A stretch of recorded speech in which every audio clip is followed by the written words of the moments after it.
పాకిస్తాన్‌లో ఉన్న లష్కర్-ఇ-తోయిబా అనే ఉగ్రవాద సంస్థలో ఉండే ఒక అగ్రనేత సైఫుల్లా కసూరి అనే తీవ్రవాదిని ఒక స్కూల్ ఫంక్షన్ జరుగుతుండగా అతన్ని చీఫ్ గెస్ట్‌గా పిలిచారు.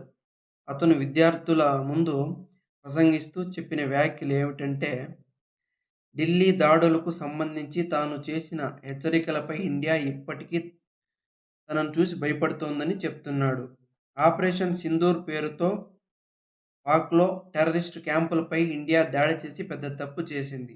పహల్గామ్ దాడులకు నన్ను బాధ్యుడిని చేసి, ఈ దాడిలో నాకు ప్రపంచవ్యాప్తంగా గుర్తింపు వచ్చింది.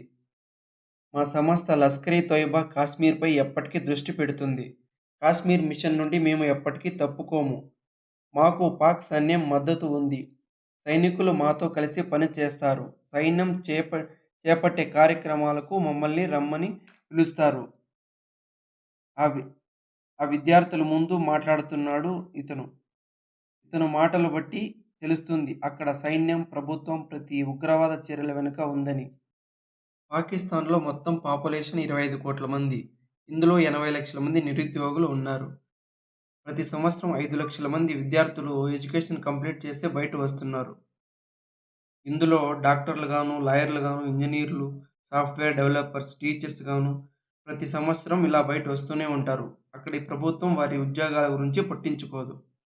ఎంతోమంది విద్యార్థులు డెలివరీ బాయ్స్ గాను, డైలీ లేబర్స్ గాను పనిచేస్తున్నారు. అక్కడ ఆర్థిక పరిస్థితి చాలా దారుణం. వాళ్ళు కరెన్సీ కూడా పడిపోయింది. నిత్యావసర సరుకులు కొనలేని పరిస్థితి. విద్యార్థులు ఉద్యోగాల కోసం విదేశాలకు వెళ్దామంటే వీసాలు దొరకని పరిస్థితి.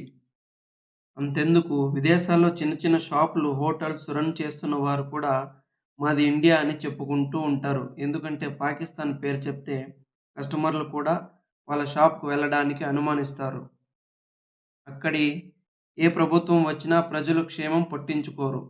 వచ్చే ప్రతి నాయకుడు డబ్బు పోగు చేసుకోవడం, విదేశాల్లో సెటిల్ అవ్వడం.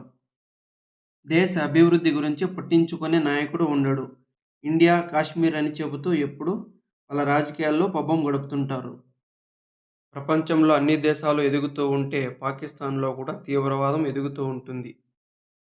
రాబోయే తరాలకు కూడా పాకిస్తాన్‌లో ఉగ్రవాదం నశించకుండా ఎదిగే విద్యార్థుల్లో ఇప్పట్నుండి బీజం వేస్తున్నారని నా అభిప్రాయం.